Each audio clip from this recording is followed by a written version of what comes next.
But die. Don't think. Feel so good. I don't think that makes sense. It really doesn't. Welcome back, guys, to the last stop on a little Tiger and Bunny stint, at least till April. Watch, I'm saying that, and the Netflix have the balls to drop it without a dub. And then we don't get to cover it for like 5 or 6 months. So yes, Double Decker, Doug and Kirill. The Tiger and Bunny spin-off, kind of? Yeah, if you try looking it up, it says a bunch of the same staff worked on this, but there's conflicting things of if it does take place in the same universe or not, so you pick. They market it as such, but then it's like conflicting things afterwards, like, oh yeah, it might be. You decide. Maybe. Like, which is it? Who knows? Being as how there's an Agnes cameo that you were saying shows up, what is it on the TV report? Yeah. I'm gonna say that, yeah. Yeah, I'm gonna say this in the same universe. It's in a different city. There's even characters with, or a character with the same last name. So, yeah. No anyway. relation. So, Double Decker, to sum it up real quickly, is a buddy cop anime. Who doesn't love those, right? If you're wondering, no, guys, we're not going to break this down episode by episode this time, because mostly episodic up until the end. So we'll do it differently. When we get to a character, we'll basically go through their backstory and what they're all about, and just do it that way. Because otherwise, between the 13 episodes of 3 OVAs, it's take a while. And I guess we'll cover some of our favorite moments, too. So, Double Decker, Doug, and Kirill, see, they even used the same name thing. It's an anime that aired in the fall of 2018, and Funimation simuldubbed it. Yay! Also, watching the Blu-ray version, I didn't really notice any difference from the simuldub version, so I don't think they really changed much, if anything, this time. Usually they redub at least something. Nothing at all. Nothing at all. Alright, guys, so how did Sunrise do with this one's animation? Yes. It has animation. And CG. Yes, it was done by Sunrise. How did you know? And everything we said about the OST for Tiger and Bunny applies here, too. It's the same composer, the OST's decent. Even some of the songs sound like Tiger and Bunny OST. But I guess it's time to get to the plot. So, Double Decker is basically about a group of investigators called 7-0 that have to do cases involving the drug on the streets called Anthem. What it, yeah. Anthem, anyone remember that game? Live services are a drug. Cancel them. Don't you play Genshin Impact, which is pretty close to a live service, man? What? No, And that is not a live service. Technically, we pay subscriptions to, say, something like Netflix or Hulu, and those are live services. They drip feed content. I'm gonna slap you. Anyway, so, yeah, the drug Anthem, basically, when you take it, it turns you into a mutant. It even gives you superhuman abilities. And as we find out, it messes with genetics. It screws up the whole gene pool within your body. Thus, there's a fan theory out there that these were the progenitors of the next gene from Tiger and Bunny. Oh, I mean, that makes sense. Yeah, that makes sense. Anyway, our main character is Kirill, who dreams of being a hero. Goes about as well as you'd expect. He's somehow a normal police officer, but finds himself getting swapped into 7-0, and being the partner of Doug. Doug, the more experienced dude, except he's kind of a dick. Kinda. Okay, scratch that. He's a massive dick. Yeah, and you can tell they recycled the same stuff from Tiger and Bunny. In this sense, where you have one member who's bit of a dick at first, but warms up to the partner later on, and the other partner who's a bit of an idiot. One's a veteran, and the other one's a new recruit, basically needing to be shown the ropes by the veteran. So, I mean, I guess it definitely works as a plot point for a buddy cop thing. And yes, the two do have good chemistry together, especially when Doug is such a massive troll and, again, a dick to Kirill. And Kirill being such a fanboy of the whole detective thing. He's like, yeah, this is awesome, man, thank you! Wait, you mean I'm stuck with all the paperwork? The fuck? There's other detectives, too, on the team, which we'll get to in a bit. So at first, I guess we'll run them down. So, the dub from Funimation, the ADR director was Mike McFarlane. You all know him, he ADR directed FMA and AOT. Now, we'll list off the voice actors with each character. So, Kirill is voiced by Micah Solisad. We covered him here before, Di! It's Kenshin! Solisad? Solisal. I can never pronounce his name, dude. Solisal. Someone will correct me. You'll correct me. I don't know. You know for Black Clover. Fucking, yeah, Soul from Soul Eater. So, there you go. And you can tell he absolutely loves Kirill. If anyone deserves, like, MVP, he's definitely one of the ones that should get it for this dub. I mean, come on. He fits this role perfectly. So, since we're not gonna... We're gonna go into massive spoilers for this, obviously, here. Kirill's backstory, since we're here. It turns out he's from the second sun, because there are two suns in this universe, and the second sun turns out to be a space colony called Nikai.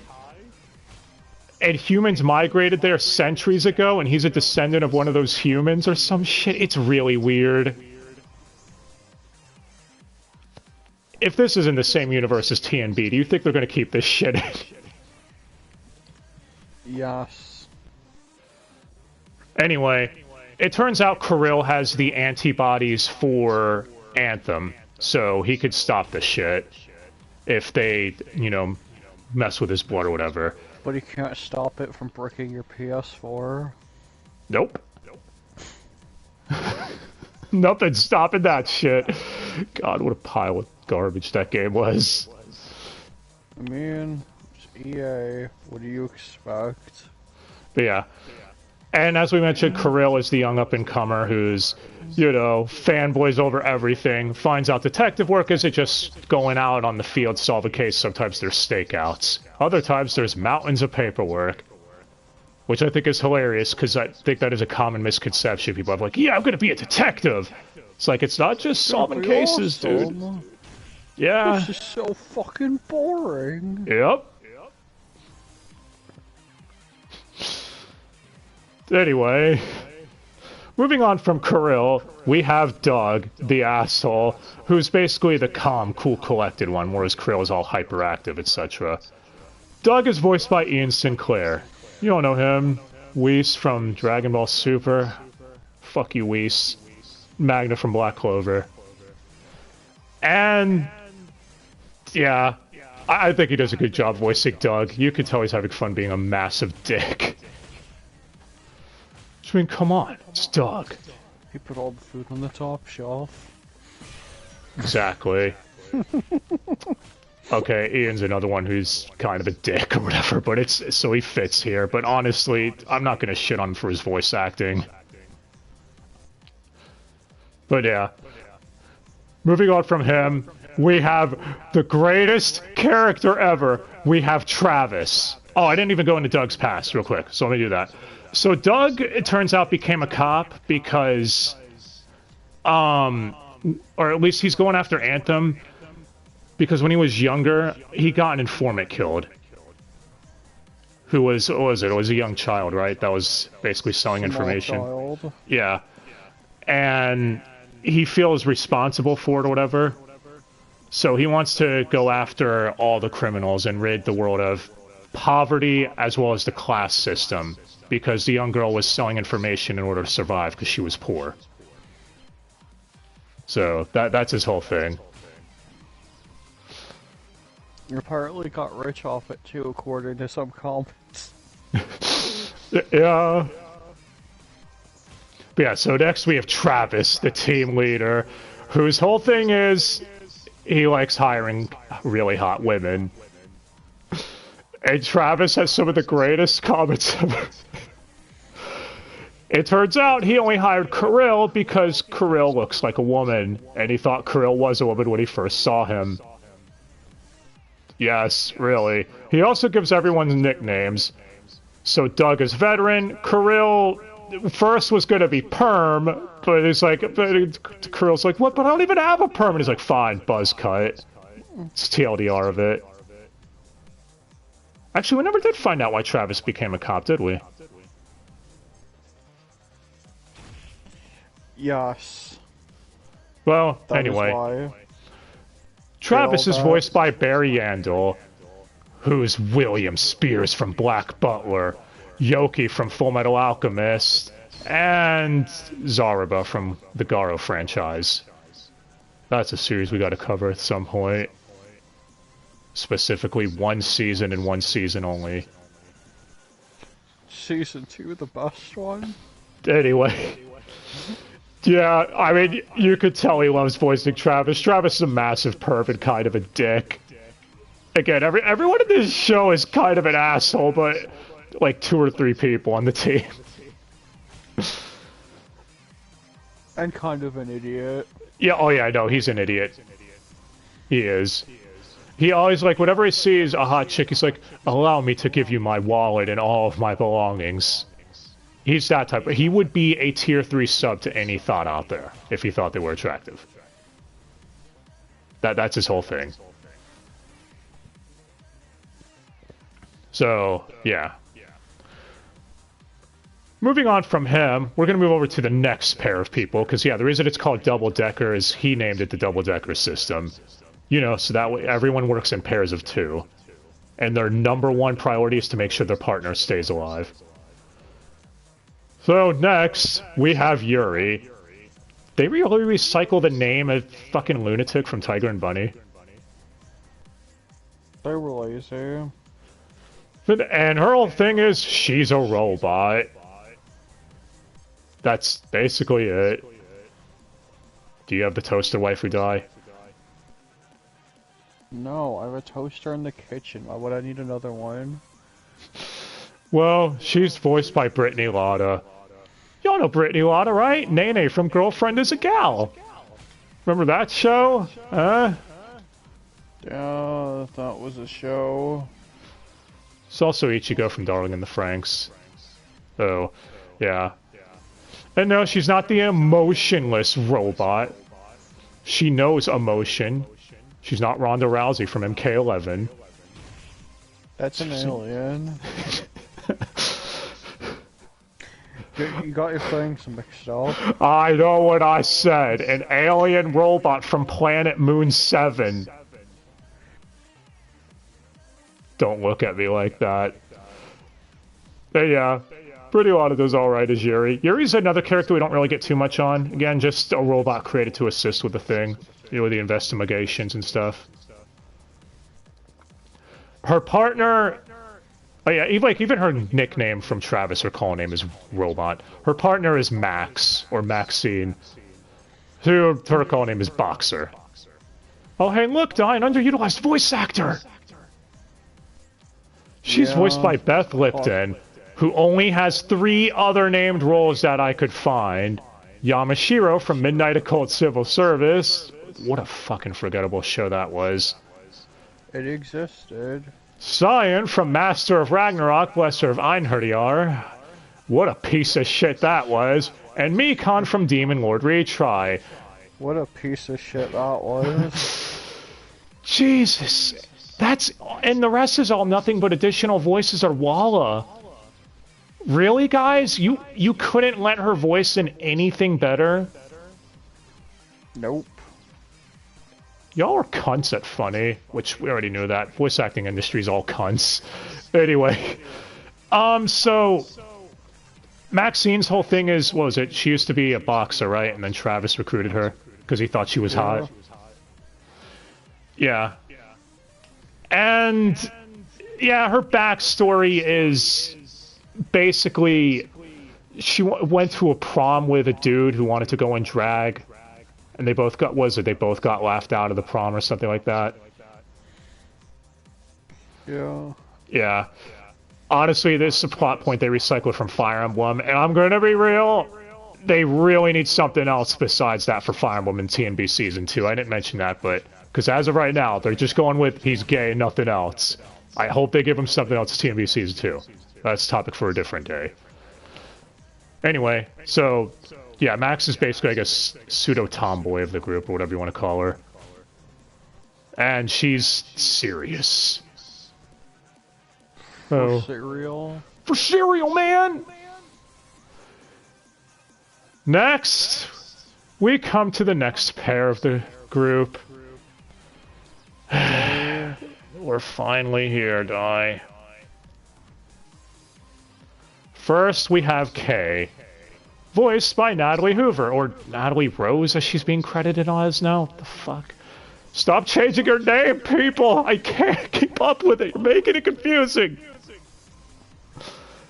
Anyway, she's Sonya Nevermind from Danganronpa. And we covered her before as Vanilla from Nekopara. Kay is codenamed Rookie. And as it would describe, yeah, Rookie of the team.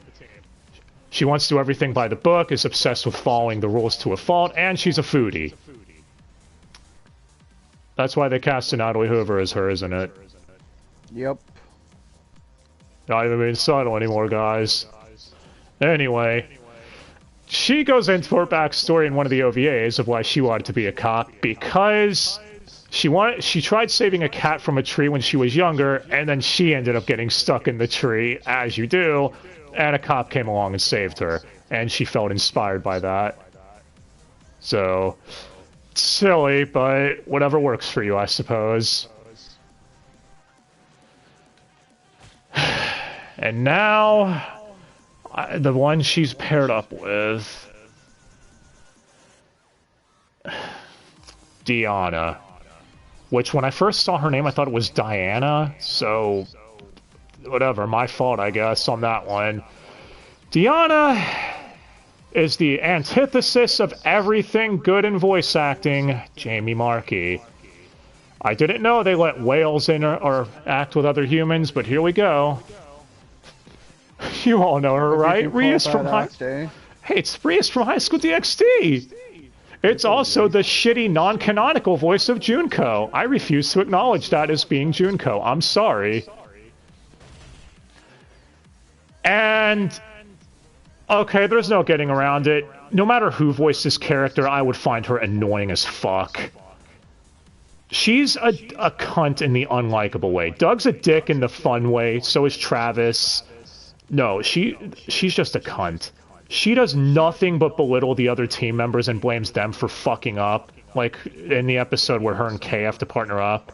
And again, Kay is a rookie, so she's gonna make a mistake here or there. And she shits on her for it. She even calls Kirill, who, I mind you, again, another rookie, dumbass on a regular basis. To the point where it's like, yeah, it's not funny after like 15 episodes of this. It's just getting old, guys. And it's just confounded by the fact that it's this stupid bitch voicing her, making it even more amplified.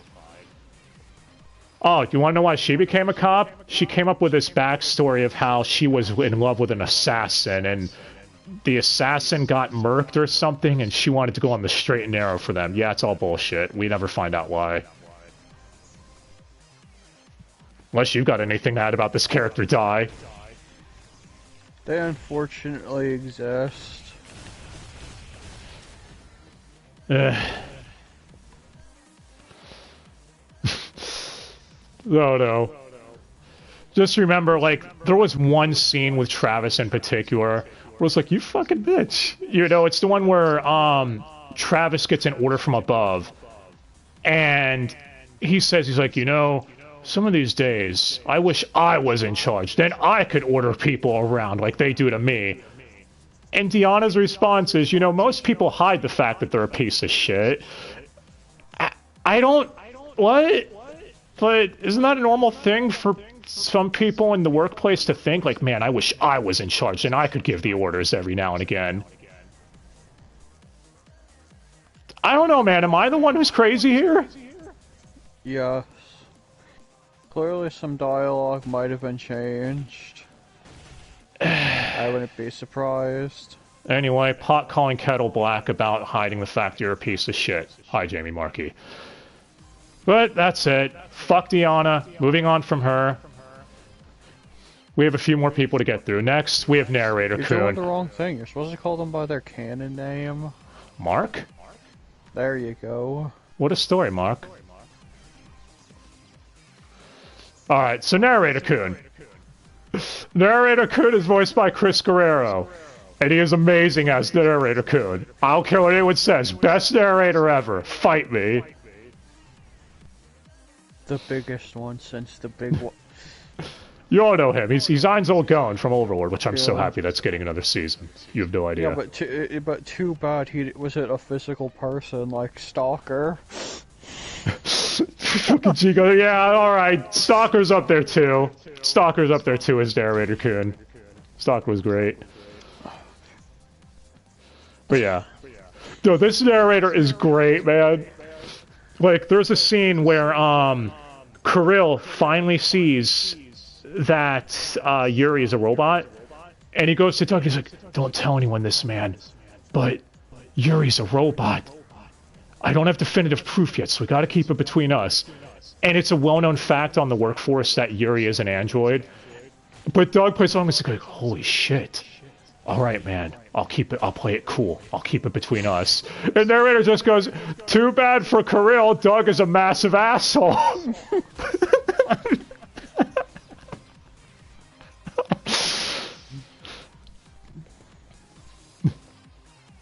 Yeah, this fucking show's great. Like, we mentioned the character interactions with everyone are great. You can tell the team all have fun here. Speaking of team, there's the other members we got to get to now. So, next we have Sophie, the navigator of the group, or alligator. Or best girl, right, Di? Shut up, Travis. She steals his wallet all fucking time.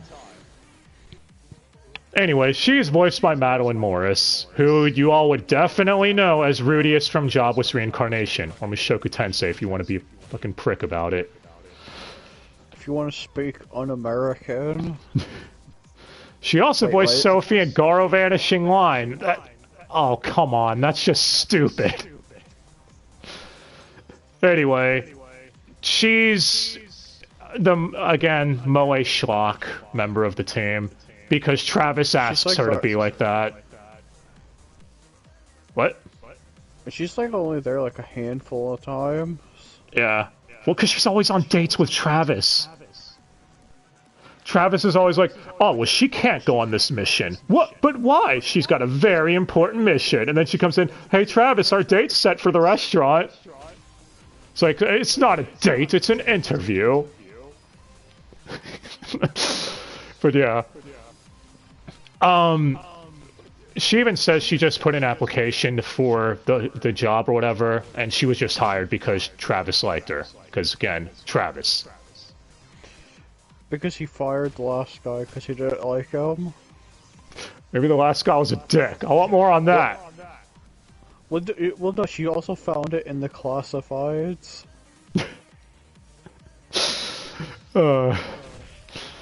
Yeah. The last member of the team to mention is Apple. Oh, I'm sorry, Dr. Apple. It's very important you add Doctor in front of his name or he'll get pissed. And as the name describes, he's, I guess, the tech dude. He comes up with all the gadgets for them. And the joke is he's a massive peeping Tom because he also scours surveillance cameras and stuff like that.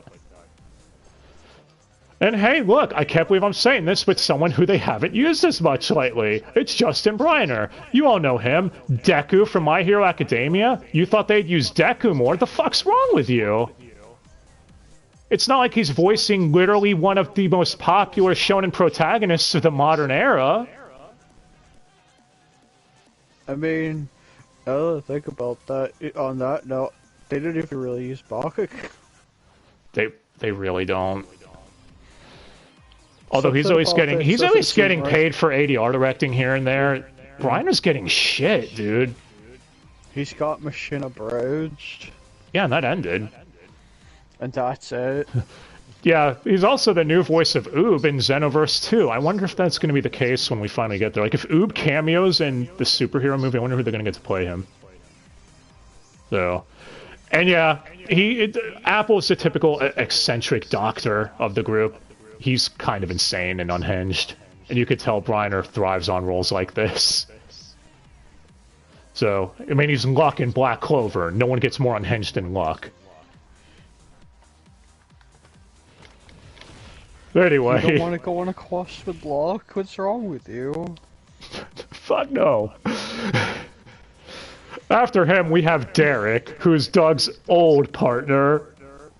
Who Doug everyone's like, yeah, we'll never get to see him work in the workforce again. And Kirill's like, oh shit. Doug, I'm sorry your partner's not with us anymore, man. But I promise I will fight crime with you in his stead. I'm sorry he died. And they play it up really well, too. And finally, Doug's like, wait, dead? What? No, he just runs his own bar now. He quit the force to become a bartender. That's it. And apparently his food tastes like shit. Well, no, it's all canned or frozen. Yeah. Or microwaved.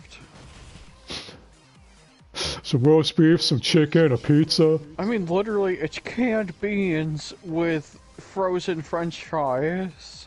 It sounds fucking gross. Anyway. I mean, obviously they're cooked at the very least. Yeah, Derek is basically... The bar he runs is the hangout for the crew. You're gonna see them there a lot. And he's voiced by Gabe Kanda, who you've all probably heard in a million commercials at this point. He's... well, they needed a new trailer guy for all these movies. Obviously. But he's also Rock Lock in My Hero Academia, Bem and Bem, which, where's that movie's dubbed, Funimation? You're not giving it to us, are you? Yeah, okay, I'll be quiet. And he's Fisher Tiger in One Piece. The guy, not much to say. He does a good job voicing this character. So, yeah, he's the typical friend coon. He's doing a slightly different voice for this one, because if you heard him, you know how. Oh yeah, he always does deep-ass voices. That's why he's doing. That's why he's the movie trailer guy now. Yeah, I don't know. I'm gonna guess it's probably closer to his normal voice. That's what it sounds like, because this seems like him more laid back. But yeah. Next, we have Mila, or Kirill's sister, quote unquote. Y'all understand in a minute. Voiced by Damon Mills. I think you all know where this is going. But yeah, it's Ibuki from Beastars, which, waiting for the final season of that before watching it. And Huey from Dragon Goes House Hunting. It's also Chica from Sounds of Life. Anyway. So, Mila's... Yeah, they're a cross-dresser. He's a dude. And Kirill apparently didn't know that.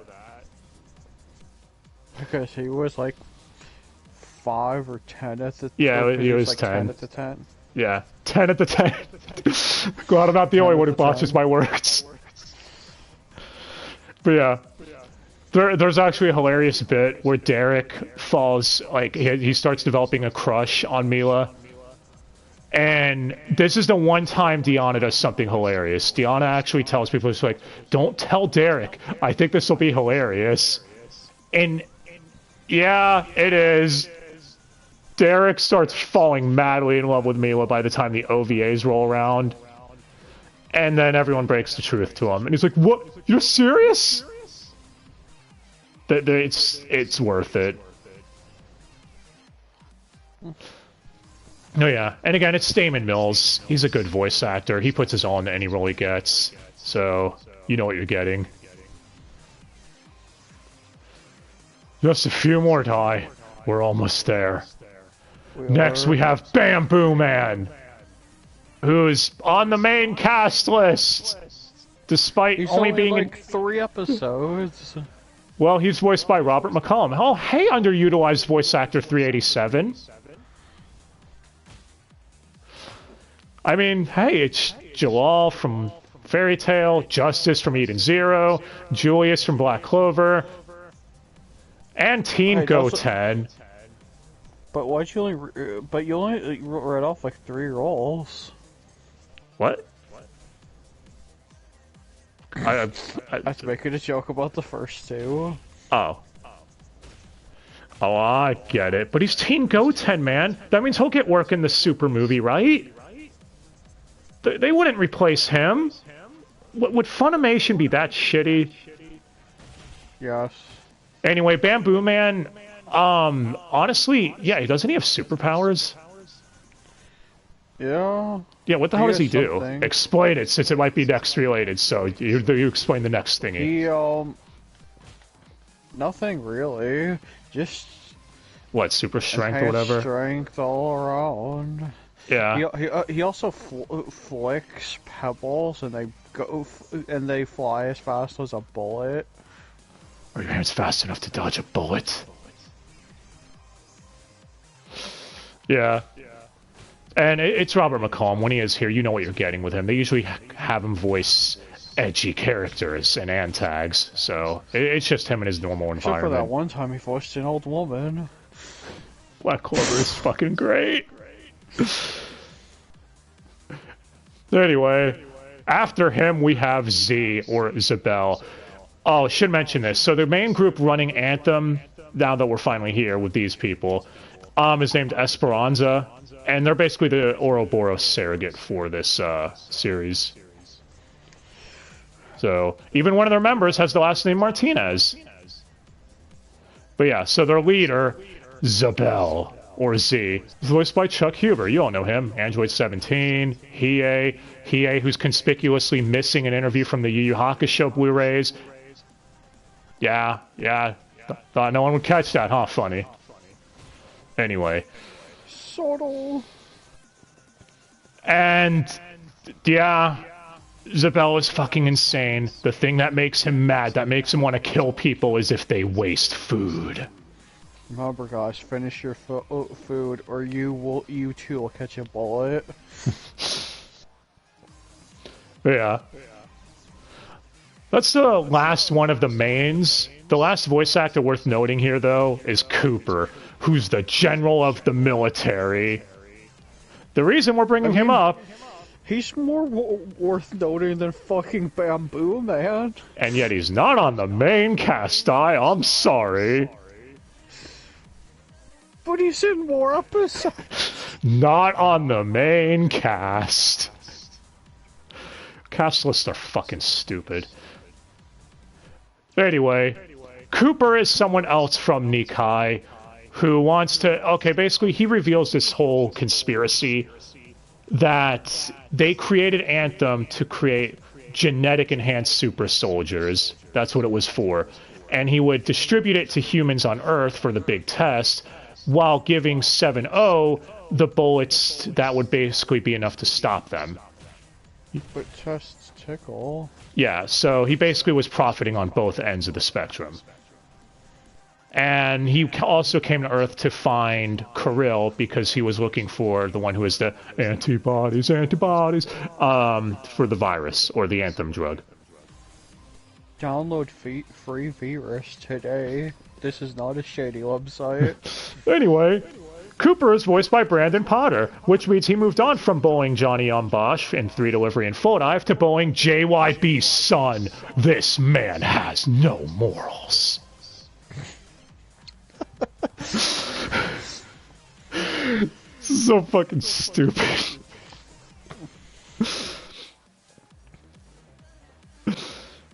But yeah. Again, it's also Brandon Potter. You all know what you're getting with him. He usually voiced antagonists. Even in 3 Delivery, he was an antagonist of that episode. And in Full Dive, he was antagonizing Johnny and Bosch. So see? It works. Just on a different scale in both of those shows. Why did that happen back to back? You sure know how to pick them. I wasn't even planning on that. I didn't even remember who he voiced. I didn't even know he was in that when we watched it, man. Anyway. As far as other standout moments in this show, I mean, there's a Cops parody episode where they even put the filters on, and they blur out their faces. They blur out their faces. They have a narrator coon to describe it, like a narrator on the TV show, Chris Ryan or Karasuma from Ass Class, describing it like these are their stories, etc. It's fucking great. So yeah, that like there's a lot of hilarious moments like that.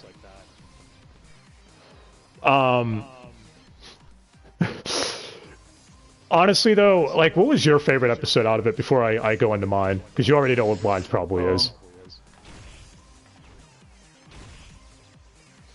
Honestly, probably that Cops. Yeah, that episode was fucking great. You mean when they talk? Yeah, they talked to a drunk. Yeah. And the thing is, the drunk was right, though. He's like, they're lying, man. The second sun, it's actually a colony with aliens.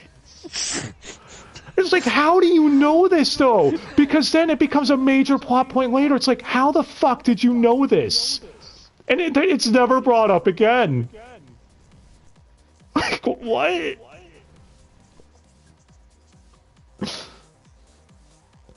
But yeah. Alright, go on. So, my favorite episode, it's the one with, fucking Dallas Reed and Vic Mignogna. Come on, it's Vic. But honestly, I just thought this was a really decent episode. So, the episode is basically, you've got this teenager, Gus, and his father is Jeffrey, this is Vic Mignogna, who has a terminal... Yeah. Yeah, he has a terminal illness, and you find out the hospital that he's at is giving patients a modified version of Anthem to test it out on patients, whatever. But during the whole episode, Gus just wants to give his father one last date with a hot chick. And this was what I was like, I love this character. When he runs up to Kay and is asking her, he's like, here, if I give you this much money, I just want a date. And fucking Deanna shows up and is like, I'm not a hooker, you can't proposition me. And he's like, what? I'm not talking about you, I want someone pretty. I died at that moment, and Deanna got so pissed. And it's like, you just can't appreciate my beauty, is that it? Little bit of art imitating life. Fucking great. Yeah. Classic 7-Eleven. But yeah, Gus even tries propositioning Kirill, because he says Kirill looks like a hot chick. It's like, for real? You're a dude? Ah, damn it. And at this point, that's like the 5th time in the show it's happened. Yeah. And honestly, at the very end of the episode, when you see that the dudes with terminal illness, Anthem is helping them temporarily, or whatever, and Jeffrey's asked to take the drug, he actually turns it down, saying he wants to live the rest of his life and remain a father to Gus instead of turning into a monster. That's actually a really nice scene. Gus even shows up later on, because Jeffrey's like, I just want my son to get married. I'm glad I'm seeing him hit on chicks, without realizing Gus is hitting on chicks for him, his dad. But it all culminates at the end, when Gus shows up with a cross-dressing Kirill, talking about getting married. So yes, that means in this universe, Yuno and Asta are shipped together. Fujoshi's rejoice. No, that sounds stupid. And then Gus goes on the spiel, he's like, I don't know if I'll ever get married. You know, like, I could marry a woman, a man, doesn't matter. But at the very least, I want to be as good of a father as you, Dad. And it's a really well-dubbed scene, and it reminds me, you know, Micah, Dallas, and Vic are better than a lot of the voice actors currently acting today. Why aren't you using Dallas and Micah more, you fucks? Same could be said for a lot of people in this dub, actually. Like, even Brandon Potter hasn't been used as much lately, now that I think about it, has he? Not since Full Dive. I think he's fucking been in Realist Hero, if I remember right, looking up that cast list a while back, but... Who it's gives like... a fuck about Realist Hero? Yeah. And if you do, give us a 5-paragraph essay in the comments, and just tell us why. Oh yeah, that's the other thing this show parodies too. Fucking 24. What is with Japan's obsession with that? No, I really want to know, was that... someone please tell me, was that like a cultural phenomenon over there? Because I've seen that parodied in more anime and visual novels than I can count. I haven't even seen the damn show. I mean, it wasn't even parodied over here as much as it has been in these animes. Yeah, wasn't the 24 parody in the episode with the panty thief? Yes. Yeah. Or the OVA. Yeah. The third OVA. They all fucking assumed it was Travis. That was bullshit. Travis even like, due process. What the hell, guys? Which, yeah, this one is like, I do agree with him. I know you guys want to assume him, but come on. I mean, it is Travis. Although when they thought it was him, he also came from trying to bust the women's bath, so they'd have to use the other bath that was closer to the men's in the mixed baths or whatever. Okay, they tried to bust the pipe, so they had to use the mixed bath. I don't know, they're like, isn't that illegal? And he goes, no, I didn't get to do anything, so it doesn't count. It's like, well, that's one way of looking at it, man. I mean, it's still property damage at the end of the day. Yeah, but he didn't damage anything. That's what he was saying. Yes.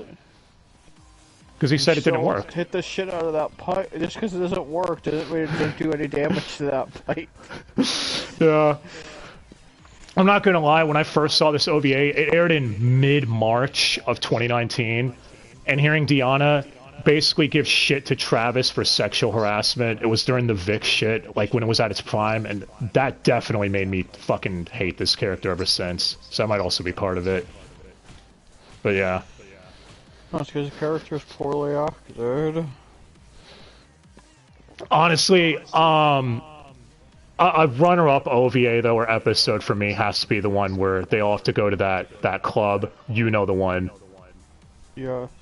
The one where Kirill is forced to dress like a woman and act like a woman and everything.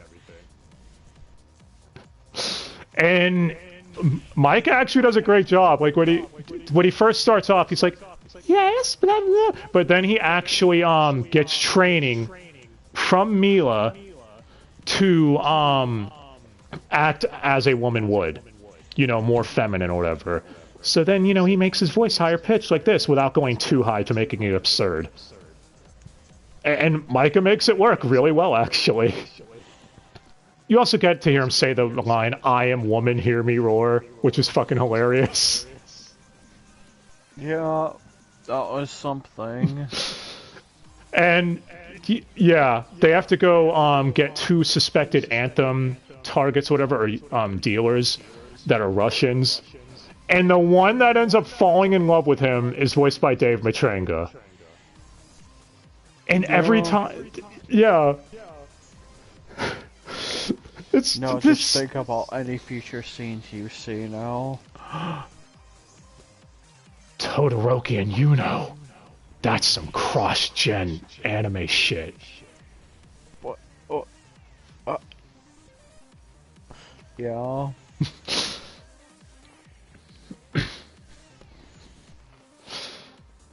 But yeah, it's the fucking scene is great with them, where they talk about accepting oneself and, you know, not pretending, blah blah blah. Just be you. And they play the fucking licensed song, like a pseudo love song or whatever, between these two every time they're interacting. It's great. Yeah.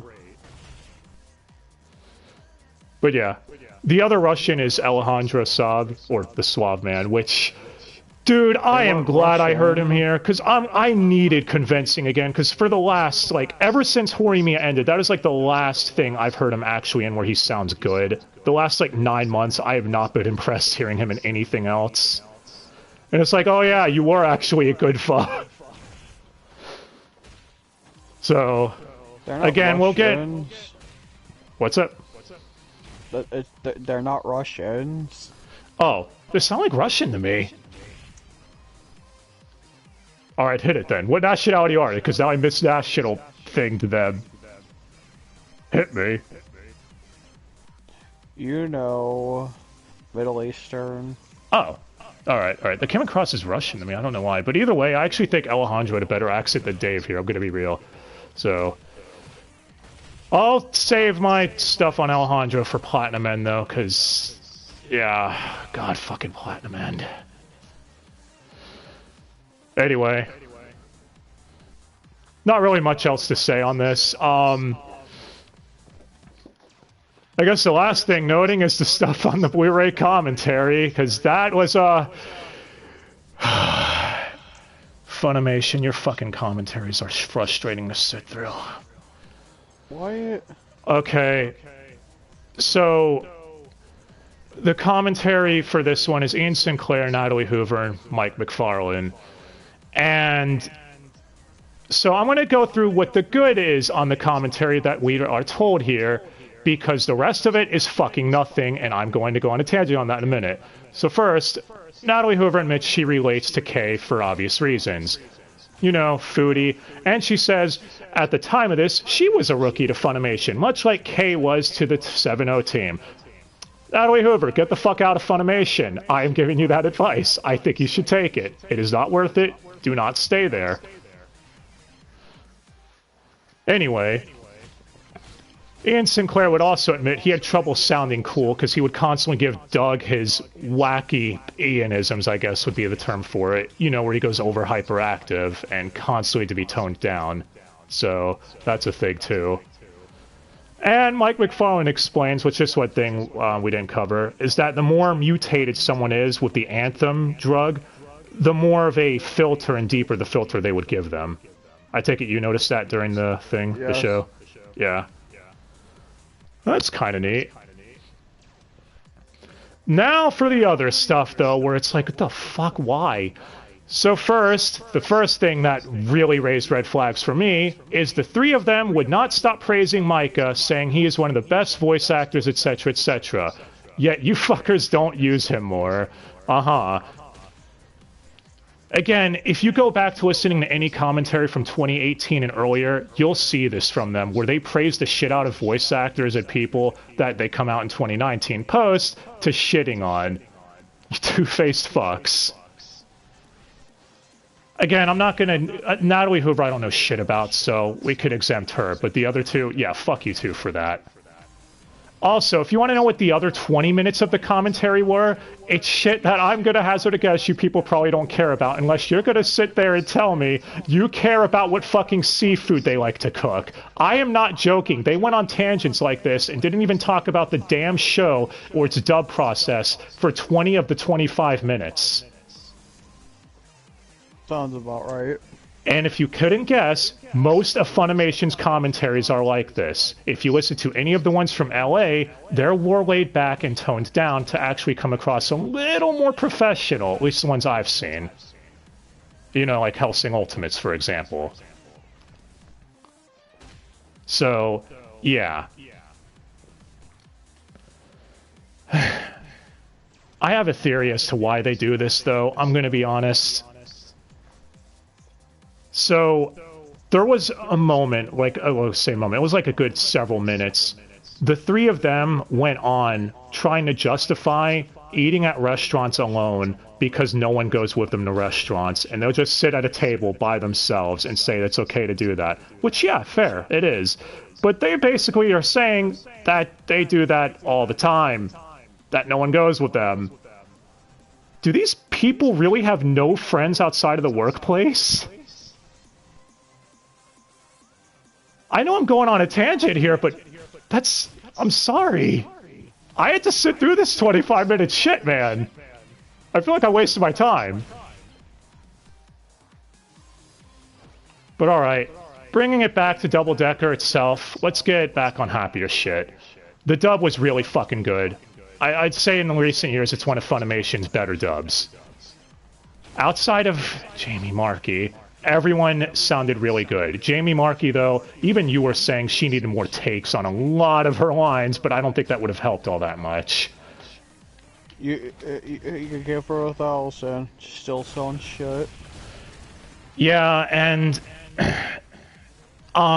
even on the Blu-ray, which those are supposed to be redubbed, because I know you watched the simuldub variant. The Blu-ray redub, she still sounds just as shit. Because the lines you were referring to, it's like, yeah, they don't sound any better on my end either, man.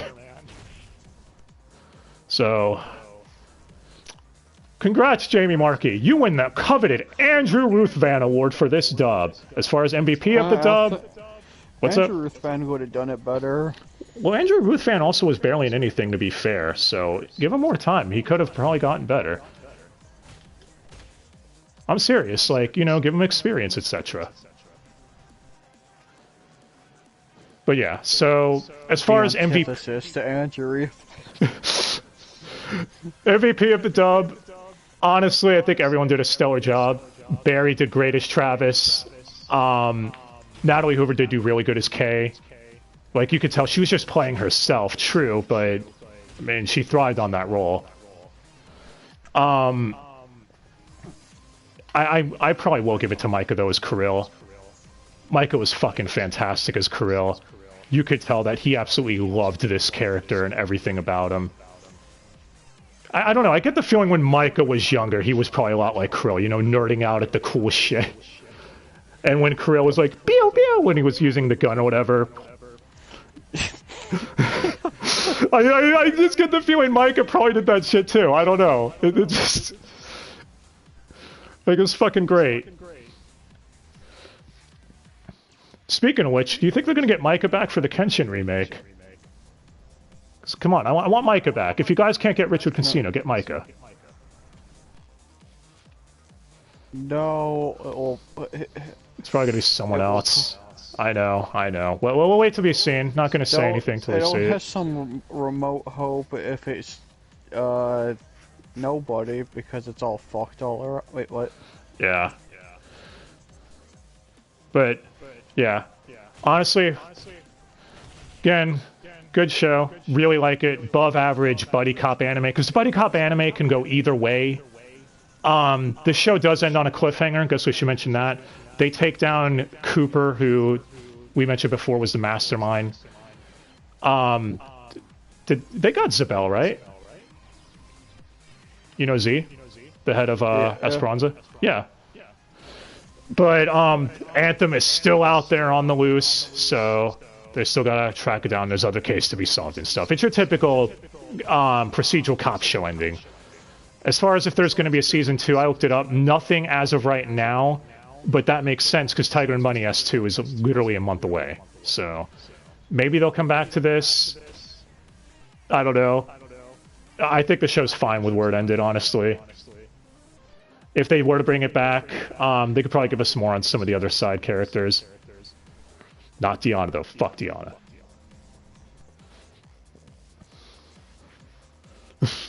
Oh, no. So, Di, tell me in so many words why Sophie is the best girl in this show. Because she's a knight. Oh, you're gonna say K, aren't you? Fun. What? Don't you mean Kai?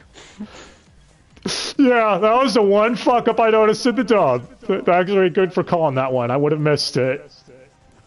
Where narrator Kun calls K Kai, even on the Blu-ray, that's still there. So that clearly wasn't redubbed.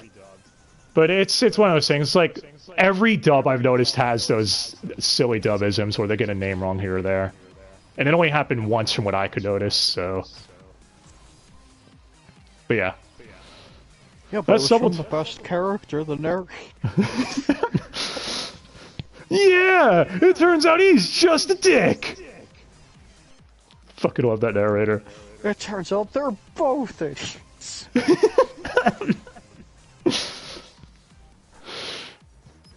But if you're gonna tell, we really like the show. Buddy cop anime, like I said, could go either way. It could be average or really shit. Detective anime also. Looking at you, Detective is already dead. But this anime is just focused on being fun, and it does that. If you just want a fun buddy cop anime that'll make you laugh a lot and even have feel-good episodes, definitely recommend it. It's already dead. Don't you mean Dead on Arrival? Yes, I am talking about the DOA franchise. Oh, wait a minute. Not for your core values. You dick.